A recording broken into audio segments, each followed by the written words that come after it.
The book of First Samuel chapter 4, verse 1, 1 Samuel 4 and 1, 1 Samuel the fourth chapter and the fourth verse.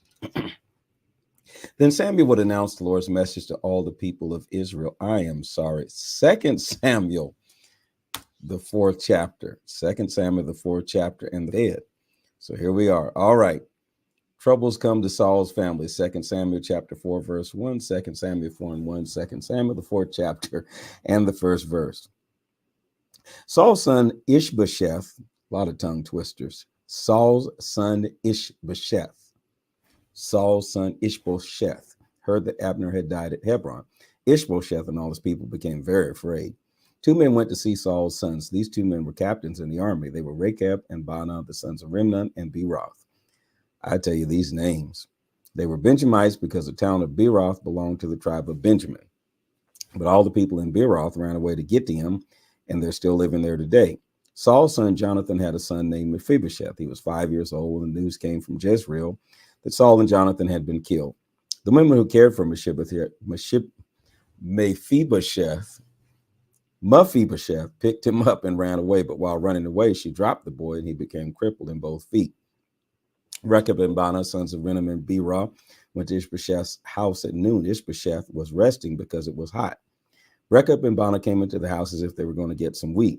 Ishbosheth was lying on his bed in his bedroom, and they stabbed and killed him. Huh? Why did they do that? For no reason? Then they cut off his head and took it with them. They traveled all night on the road through the Jordan Valley. When they arrived at Hebron, they gave Ishbosheth's head to David. Oh, trying to get brownie points. Rechab and Baanah said to King, "Here is the head of your enemy, Ishbosheth, son of Saul. He tried to kill you, but the Lord has punished Saul and his family for you today." Where did Ishbosheth try to kill David? He was resting in the heat of the day, trying to get cool. But David took Rechab and his brother Baanah, told them, "As surely as the Lord lives, he is the one who has rescued me from all my troubles. Once before, a man thought he was bringing me good news. He told me, 'Look, Saul is dead.' He thought I would reward him for bringing me the news. But I grabbed this man and killed him at Ziklag. I will kill you too and remove this evil from our land, because you evil men killed a good man sleeping on his own bed in his own house." So David commanded his young helpers to kill Rechab and Baanah. The young men cut off the hands and feet of Rechab and Baanah and hanged them by the pool of Hebron. Then they took the head of Ishbosheth and buried it where Abner was buried at Hebron.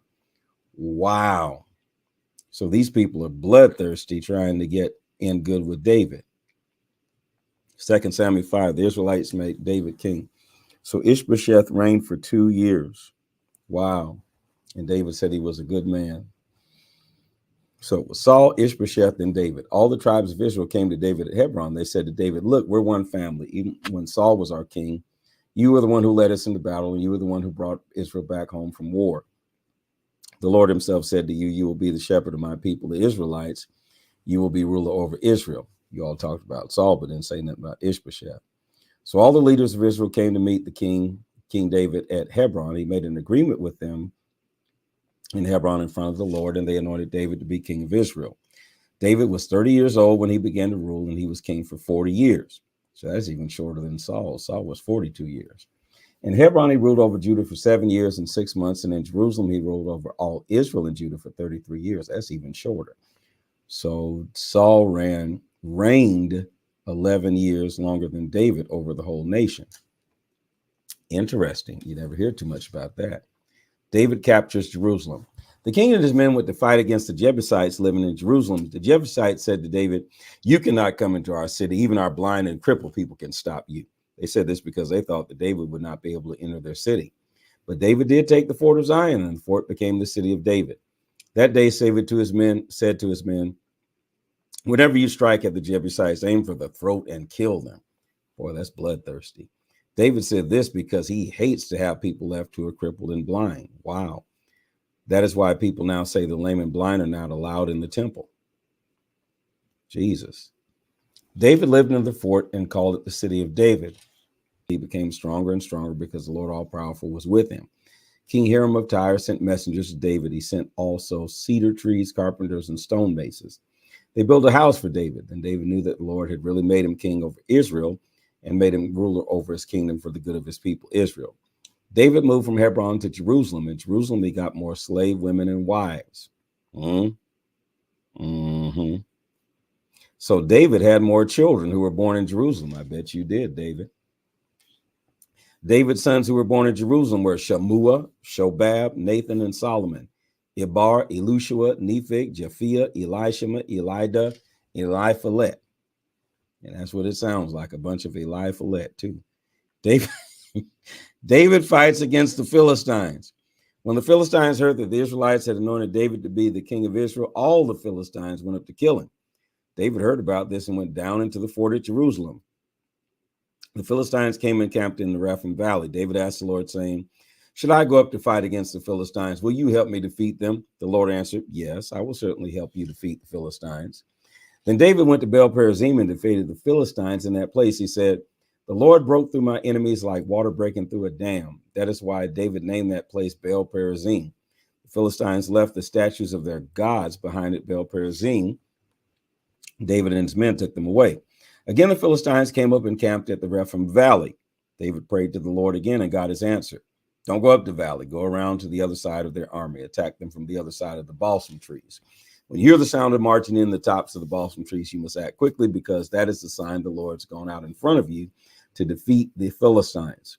David did what the Lord commanded him to do, and he defeated the Philistines. He chased them from Geba to Gezer, killing them all along the way. Lord, from Geba to Gezer. That sounds like a long ways. From pillar to post sounds like almost the same thing. From Geba to Gezer. 2 Samuel 6, God's holy box is moved to Jerusalem. David again gathered all the best soldiers in Israel. There were 30,000 men. That David and all his men went to Baalah in Judah to take God's holy box there. The holy box is like God's throne. People go there to call on the name of the Lord all-powerful, who sits as king above the cherub angels that are on that box. David's men brought the box out of Abinadab's house on the hill. Then they put the holy box on a new wagon. Uzzah and Ahio, sons of Abinadab, were driving the new wagon. So they carried the holy box out of Abinadab's house on the hill. The sons of Abinadab, Uzzah, and Ahio drove the new wagon. Ahio was walking in front of the holy box. David and all the Israelites were dancing in front of the Lord and playing all kinds of musical instruments. There were lyres, harps, drums, rattles, instruments made from cypress wood, and cymbals. When David's men came to the threshing floor of Nacon, the oxen stumbled and God's holy box began to fall off the wagon. Uzzah caught the holy box, but the Lord was angry with Uzzah and killed him for that mistake. So what was he supposed to do? Just let it fall on the ground? And then he got killed for that? Uzzah showed he did not honor God when he touched the holy box, so he died there by God's holy box. David was upset because the Lord had killed Uzzah, obviously, because what do? Just let it fall on the ground? David called that place Perez Uzzah, and it's called Perez Uzzah today. David became afraid of the Lord that day and said, how can I bring God's holy box here now? So David would not move the Lord's holy box into the city of David. He put the holy box at the house of Obed-Edom from Gath. The Lord's holy box stayed in Obed-Edom's house for 3 months. The Lord blessed Obed-Edom and all his family. Lord have mercy. Can you imagine the Ark of the Covenant being in your house? And the awe and the reverence that you'd have to have in that house. Especially you touch it the wrong way, you'll die. Open it, you'll die. That is amazing. Later, people told David the Lord has blessed the family of Obed-Edom and everything he owns because God's holy box is there. So David went and brought God's holy box from Obed-Edom's house. David was very happy and excited. Why is he named Edom? Is he an Edomite?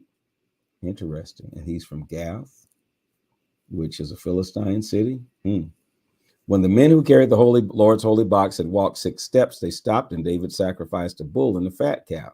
David was dancing in front of the Lord. He was wearing a linen ephod. David and all the Israelites were excited. They shouted and blew the trumpet as they brought the Lord's holy box into the city. Saul's daughter Michal was looking out the window.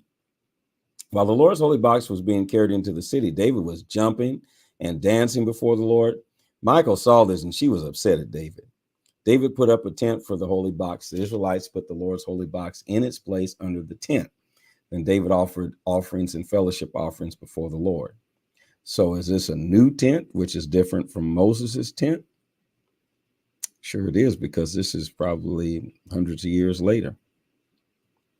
After David had finished, hundreds of years after the time of Moses, after David had finished offering the burnt offerings and the fellowship offerings, he blessed the people in the name of the Lord all-powerful. He also gave a share of bread, a raisin cake, and some date bread to every man and woman of Israel. Then all the people went home. Bread, raisin cake, and date bread. Michal scolds David. David went back to bless his house, but Saul's daughter Michal came out to meet him. She said, "The king of Israel did not honor himself today. You took off your clothes in front of your servant girls. You were like a fool who takes off his clothes without shame." Then David said to Michal, "The Lord chose me, not your father or anyone from his family. The Lord chose me to be leader of his people, the Israelites. So I will continue dancing and celebrating in front of the Lord. I might do things that are even more embarrassing. Maybe you will not respect me, but the girls you were talking about are proud of me." Watch it, David, because that's going to get you into trouble later on. I see now. I see that spirit. Saul's daughter Michal never had a child. She died without having any children. All right. This is the word of the Lord, filled with a lot of drama.